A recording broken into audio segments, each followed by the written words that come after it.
What's up, guys? Do you want to know why France destroyed Morocco today? Please stay in this video. I'll tell everything. When you look at the lineups, France usually when they have the ball, they go for a 4-2-4. However, when they don't have the ball, you just go for a classic 4-4-2. On the other side, Morocco, they were doing also a classic 4-4-2. This is not a news. Formation-wise, there is not such a big difference right there, but on the game, you will notice like a huge difference. Why that happened? When you look at the possession-wise, look, France has less the ball, 48% versus 52%.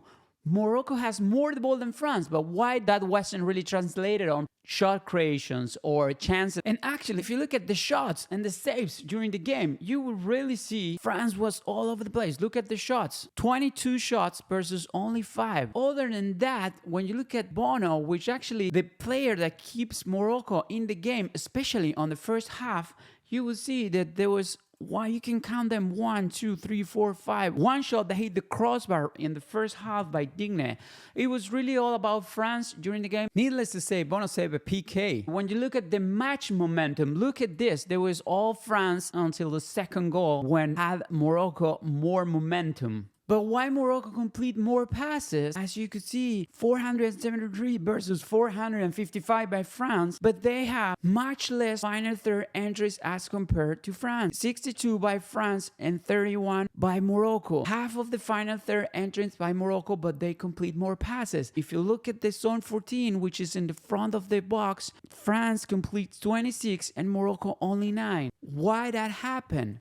And basically that happened because look at the map pass of Boadi. Most of the passes were horizontal, and look where he was playing on the heat map, right in his own field. But also, if you look at El Ainaoui, he was also doing a ton of horizontal passes, and also the passes that he received were horizontal. But also when you look at the network pass that Morocco has, most of the passes of Morocco were in the center and not in the wings. And also when you look at the defensive block by France, they were really covering the wings. It wasn't a lower defensive block, but more towards the wings. That explains why they complete more passes than France, but they didn't really create chances. However, that doesn't explain how France scored goals. When you look at the images of the game, when they have the ball, they were 4-2 in the middle and then 4 on top. This kind of formation allow France to have high turnovers because they have different players that can really attack when they lose the ball. Olise, Mbappé, and Rabiot. And when you look at the images, that was exactly what happens. Right here on the goal, they lost the ball, but Rabiot ready to have a high turnover. And actually, when you look at the data, France has several high turnovers, especially on the left wing, which allows them just to steal the ball next to the box or almost next to the box and score a goal, the first goal of the game. A brilliant move by Mbappé. Finally, when you look at the pass end zone, you will see that France was creating chances on the left wing, especially when you look at the creating zone. Look, the 5 creation zone where Mbappé goal was produced. And really, when you look at the Morocco end zone, there were more passing on his own field and really very poor at chance creating zones.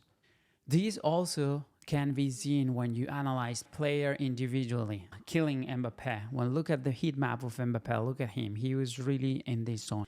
He was the one creating chances. But other than that, when you look also at Michael Olise, he was also, when you look at the heat map, he was also in this particular part of the field. And also in contrast with the horizontal passes that Morocco has, look at Michael Olise passes, 8 progressive passes. When you look at the receiving passes by Olise, most of them are also vertical or diagonal, but much less or even a few horizontal. And also Lucas Digne on the wing, having vertical passes on the wing, progressing in the field, and he has one shot that hit crossbar. And the heat map overlap with Mbappé and Olise heat map, explaining why France create chances on that zone of the field. To summarize, France was really creating a 4-2-4 with 4 on top, allowing this formation to have high turnover that lead France to the first goal. But other than formation, individual players like Mbappé, Dembélé, or Dure, or even Olise are the one that makes a difference. And another important piece is how France defend far from his own box. You could see that with the defense and the half of the field and far from the box.